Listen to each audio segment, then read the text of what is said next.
दोस्त RRC group D second dB का process, दोनों वीडियो दो पार्ट में। एक आरआरसी प्रयागराज एनसीआर का थर्ड डीबी के लिए सेकंड डीबी का एनालिसिस।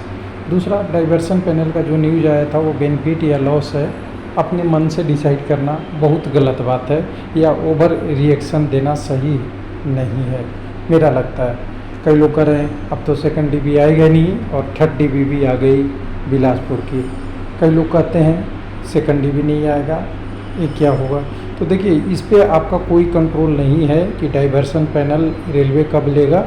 बस उन कैंडिडेट का कंट्रोल है जिनका अगर डाइवर्सन पैनल में नाम आया, वो जाना चाहते हैं या नहीं जाना चाहते हैं, ऑप्शन फिल करना होगा। बाकी कैंडिडेट इस पे कुछ नहीं कर सकते। और रेलवे का प्रोसेस है, हमेशा करते आया है कि यहाँ के कैंडिडेट उठा के दूसरे आरआरसी में दे दिया या बेच दिया, कहिए अपनी आरआरसी की पैनल को दूसरे आरआरसी को बेच दिया। अब खरीद बिक्री पे भी लोगों को दिक्कत है कि ऐसा नहीं बोलना चाहिए। तो देखिए, उससे कोई नहीं होता। एक्चुअल में अगर किसी को मूव कर रहा है वो टेक्निकली तो गलत है, लेकिन अगर किसी कैंडिडेट को जॉब नहीं मिल पा रहा है और उसको एक आरआरसी से शिफ्ट करके दूसरे आरआरसी में मौका दिया जा रहा है, तो ये भी एक अपॉर्चुनिटी ही है। टेक्निकली नहीं, लेकिन जॉब के मामले में ये परफेक्ट बैठता है। 10 किलोमीटर और या 1000 किलोमीटर और या 2000 किलोमीटर और पहले जॉब की प्रायोरिटी है उनके लिए। और जिनको नहीं जाना है वो तो अपने विलिंगनेस नहीं देंगे। तो ध्यान दीजिएगा कि आपका डाइवर्सन पैनल सभी आरआरसी का नहीं आएगा। 7+ आरआरसी का तो अभी सेकंड डीबी चल चुका है, तो क्या ये वापस होगा? नहीं होगा। और देखिए, ग्रुप डी की अभी वैकेंसी आएगी, एग्ज़ाम होगा, प्रोसेस होगा, तो अभी टाइम लग जाएगा। इसलिए डाइवर्सन पैनल वाले परेशान ना हो। अब चलते हैं इलाहाबाद में। डेट वाइज डिटेल आ गया है आपका यहाँ पे। डीबी के लिए 3 दिन में बोला है, तो पहला दिन यूआर को, दूसरा दिन एससी और ओबीसी को, और तीसरा दिन ओबीसी को बुलाया है। ये डेट वाइज शेड्यूल यहाँ से देख लीजिएगा। लेकिन एनालिसिस करने का मतलब था कि जो पैनल आया था उसमें इन्होंने जो डाटा दिया था बिल्कुल करेक्ट डाटा था, कोई इधर उधर नहीं है। और मैं तो चाहूँगा कि सभी आरआरसी इसी तरह से रेलवे की डाटा शेयर कर देंगे, तो उनके यहाँ आरटीआई भी कंप्लेन नहीं होगी और वो अपनी इफ़िशियंसी से काम भी कर पाएंगे और सभी कैंडिडेटों का सारा प्रोसेस भी मिल जाएगा। मीनवाइल एक और कमेंट आया है एसटी कम्युनिटी का।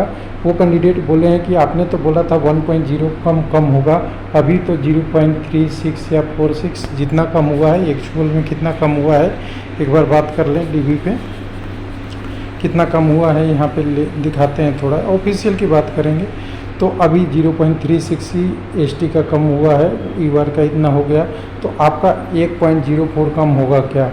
तो देखिए, 9 वैकेंसी तो अभी और दिख रही है।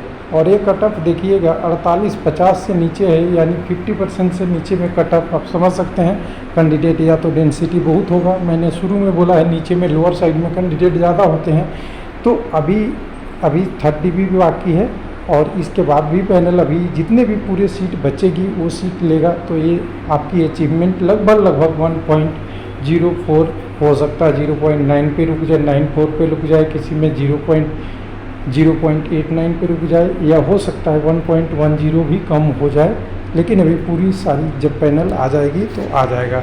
उसके बाद अब यहाँ पे देखिए जितने कैंडिडेट बच्चे हैं इन्होंने सारा चीज़ निचोड़ के निकाल दिया था। अब उसी को केवल पढ़ना है, आपको बताना है। मैं PDF में टाइप कर लिया हूँ, जिसमें टोटल वैकेंसी के अगेंस्ट 4774 के अगेंस्ट 4653 को बुलाया था फर्स्ट डीबी में। बाकी लिखा उन्होंने पहले ही था कि हमने कुछ 77 कुछ वैकेंसी को रख लिया है। किसके लिए?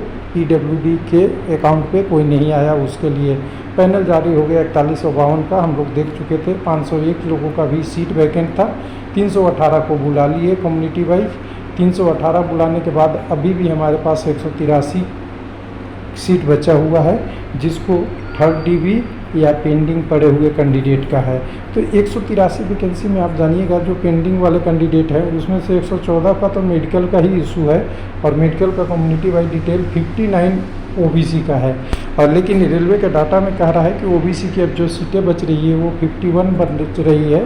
तो जो कैंडिडेट दिखा रहे हैं 59, उसमें से कुछ कैंडिडेट हो सकता है यूआर में क्वालिफाई किए होंगे।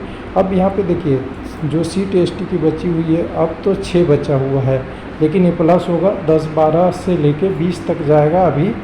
अभी कई लोग ज्वाइनिंग करके छोड़ दिए होंगे, वो सब डाटा अभी कुछ नहीं आ रहा है। ये केवल डाटा वहाँ तक है कि पैनल हमने दे दिया, पैनल देने के बाद ज्वाइनिंग किसने किया ये किसी को नहीं अभी इसमें डाटा बताया है।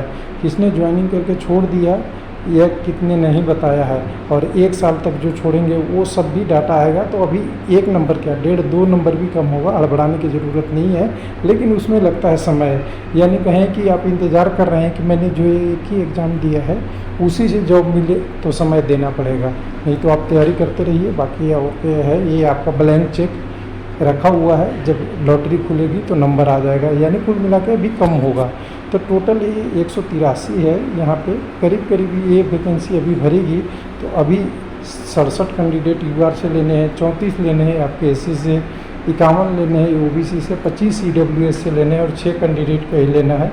और टोटल अभी जो 59 के आसपास ईडब्ल्यूएस के कैंडिडेट हैं इनको मेरिट में नीचे ला के यूआर से कम्युनिटी मिला दिए, जिससे 59 कैंडिडेट को तो अभी जॉब ही नहीं मिला है और 25 ही वैकेंसी है। तो क्या ये 59 को जॉब नहीं मिलेगा? तो मैं कहूँगा जॉब मिलेगा। नोटिस आपने पढ़ा होगा, क्लियर लिखा है कि एडजस्ट करेंगे, रिप्लेसमेंट में करेंगे, डाइवर्सन में करेंगे, कैसे भी करेंगे, सबको जॉब देंगे जिनको पैनल ले लिया। हालांकि ज्वाइनिंग में कितना समय लगेगा ये रेलवे नहीं बताता। अब डेट वाइज शेड्यूल देख लेना है तो देख लीजिएगा। डेट वाइज शेड्यूल में आपका क्लियर मेंशन किया हुआ है यहाँ से।